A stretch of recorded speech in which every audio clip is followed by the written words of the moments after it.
नमस्कार, स्वागत है आपका आईबीपी न्यूज में। मैं हूं अवधेश। स्पेशल रिपोर्ट की शुरुआत करते हैं। एक वक्त था जब संघ का दर्शन बीजेपी के लिए विजन का काम करता था। देश ने वो दौर भी देखा है जब नागपुर ने फैसला लिया तो दिल्ली में एनडीए सरकार को झुकना पड़ा। हालांकि पिछले 10 साल दिल्ली ऑटो पायलट मोड में चली। संघ से दूर वाला दुआ सलाम था, क्योंकि कॉकपिट में मोदी की पावरफुल टीम थी, वो भी प्रचंड बहुमत के साथ। मगर अब की बार गठबंधन सरकार के गठन के बाद नागपुर से लेकर जयपुर तक संघ आक्रामक मुद्रा में है, और इस बार निशाने पर विपक्ष नहीं बीजेपी है। वही बीजेपी जो संघ की विचारधारा से पैदा हुई। सवाल यह है कि राम के नाम पर बीजेपी को आईना क्यों दिखाया जा रहा है? क्या संघ कुछ बड़ा सोच रहा है? क्या आगे का कोई प्लान तैयार हो चुका है?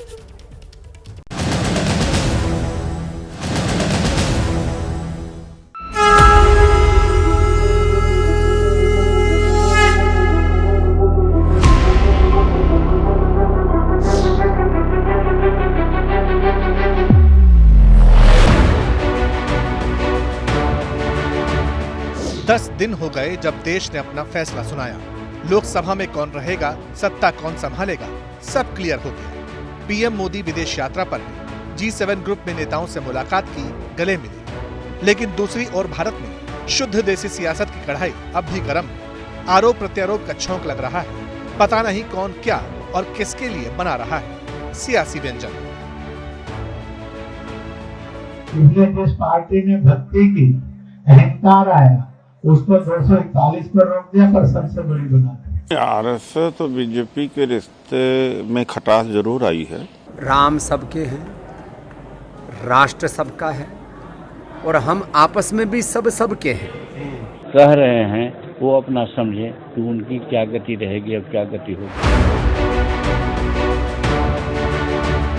अहंकारी, अहंकार, भगवान राम, विचित्र न्याय, सबसे बड़ी पार्टी, पूरा हक नहीं, 241 पर रोका, आनंददायक न्याय।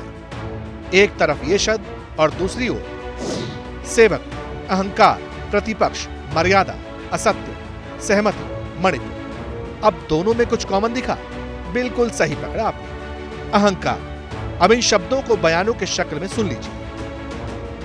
जिस पार्टी ने भक्ति की, अहंकार आया, उसको 241 पर रोक दिया, पर सबसे बड़ी बना दी। जिनके अंदर राम की अनास्था थी, अश्रद्धा थी, और उनको सबको मिलकर 234 पर रोक दिया।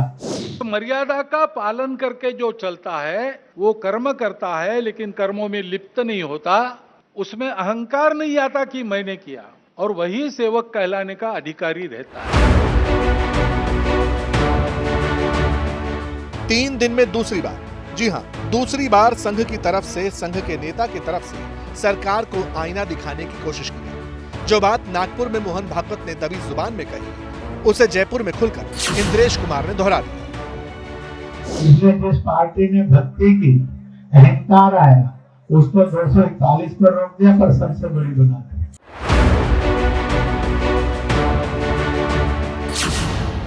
सवाल है क्यों बीजेपी और संघ के बीच कड़वाहट बढ़ने लगी? क्यों संघ के नेता खुलकर बीजेपी नेताओं की आलोचना कर रहे हैं? क्या संघ इस बार बीजेपी की टॉप लीडरशिप को कोई संदेश देना चाहता है? चुनाव नतीजों के ठीक बाद अचानक संघ इतना सक्रिय क्यों दिखने लगा? और सबसे बड़ा सवाल, क्या संघ किसी बड़े प्लान पर काम कर रहा है? आरएसएस तो बीजेपी के रिश्ते में खटास जरूर आई है, और इन्होंने तो आरएसएस को भी एक तरह से किनारे लगा दिया है। जागी रही भावना जैसी प्रभु रथ देखी तीन तैसी। जो कह रहे हैं वो अपना समझे कि उनकी क्या गति रहेगी और क्या गति होगी। जब तक इन सवालों के जवाब तलाशे जाते, इंद्रेश कुमार के बयान पर घमासान मच गया। पक्ष विपक्ष तटस्थ सब संघ बनाम बीजेपी वाली वैचारिक खटपट में गोते लगाते दिखाई दिए। अब इस संगठन में जो कुछ हो रहा है, ये विस्लिंग हो रही है, वॉर ऑफ पोजीशन चल रहा है। ग्रैम्शियन टर्म में अगर मैं कहूँ, राम द्रोही कोई नहीं है इंद्रेश जी। थोड़ा नजरिया बदलिए। मर्यादा पुरुषोत्तम की उस छवि को हम मानते हैं जैसे बापू मानते थे। बाकी हो ये हैं वही जो राम रचि राखा। चाहे अच्छा परिणाम आए, चाहे कम, उसमें कहीं न कहीं आकलन कम हो, तो उसकी समीक्षा और उसके ऊपर चर्चा ज़रूर होती है। तो निश्चित रूप से आने वाले समय में कहाँ क्या कमी रही, इसके ऊपर निश्चित रूप से हम लोग बातचीत करेंगे। मोदी सरकार के पिछले 10 साल और इस बार मोदी सरकार के 10 दिन, इन दोनों को कंपेयर करके देखेंगे तो पता चलेगा कि प्रचंड बहुमत और गठबंधन सरकार का चाल चरित्र चेहरा कैसा होता है। मोदी सरकार के बहुमत वाले 10 साल में ना तो पार्टी के अंदर से, ना ही संघ की तरफ से कभी मुखर आलोचना हुई या फिर खुले मंच पर असहमति जताई, लेकिन अब होने लगी, वो भी सबके सामने। सवाल है, ऐसी सिचुएशन के पीछे की वजह क्या संघ को बीजेपी से स्कोर सेटल करने का मौका मिल गया?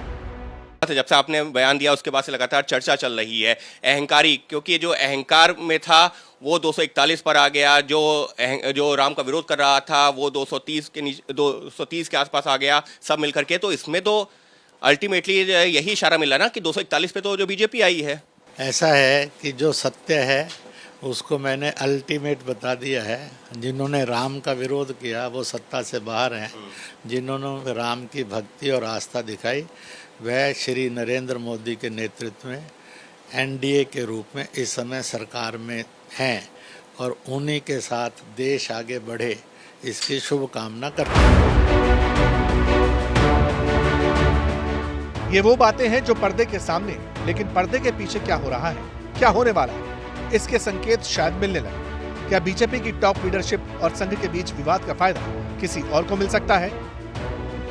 इन खबरों पर चर्चा आगे बढ़ती इससे पहले एक और हेडलाइन आ गई। आरएसएस चीफ मोहन भागवत गोरखपुर पहुंच गए। योगी आदित्यनाथ से उनकी मुलाकात हो सकती है। कहने को तो ये शिष्टाचार मुलाकात होगी, लेकिन राजनीतिक गलियारों में इसके मायने लगाए जाने लगे। कलह का दूसरा चैप्टर यूपी बीजेपी में भी दिखने लगा। मंथन, मीटिंग और आरोप प्रत्यारोप का दौर भी शुरू हो गया। पश्चिमी उत्तर प्रदेश से लेकर के पूर्वांचल तक और अवध से लेकर बुंदेलखंड तक हार की समीक्षा की जाने लगी। चर्चा होने लगी कि बीजेपी हारी या हराई गई या फिर हुआ भीतरघात। हालांकि चर्चा का केंद्र इस वक्त संघ बनाम बीजेपी के बीच वैचारिक मतभेद का है, जो धीरे धीरे मनभेद में बदलता जा रहा है। क्या संघ और बीजेपी के बीच में इतनी गहरी खाई पैदा हो गई है? अगर ऐसा है तो इसकी शुरुआत कहां से हुई? अब जब सरसंघ चालक के रूप में मोहन राव भागवत जी कोई बात कहते हैं तो एक बड़ी बात है और उसका संदेश बहुत गहरे जाता है, गहरे जाना भी चाहिए कि जो भी संस्कार में संशोधन अपेक्षित है वो भाजपा में राजनीतिक क्षेत्र में काम कर रहे कार्यकर्ताओं को उनका संदेश है कि वो लोग ध्यान में रखें कि संघ क्या चाहता है। बीजेपी के लिए सवाल तो है, घर के अंदर भी, साथियों के भी, और विपक्ष तो मजबूत है ही। लेकिन कहते हैं ना, हर अंत में एक आरंभ छिपा है। आगे विधानसभा चुनाव में जाना है, बीजेपी को वक्त रहते कोर्स करेक्शन करना होगा, वरना जिस तरह की हालत लोकसभा चुनाव में दिखी, अगर ऐसा ही रहा, साथी रूठे रहे, तो स्टेट में भी वैचारिक संकट दिखाई पड़ सकता है।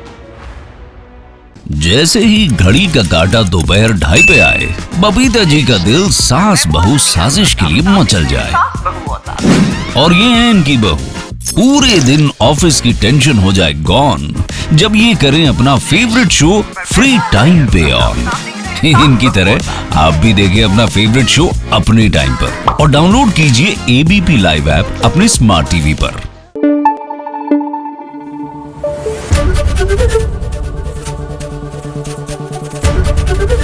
एबीपी न्यूज आपको रखे आगे।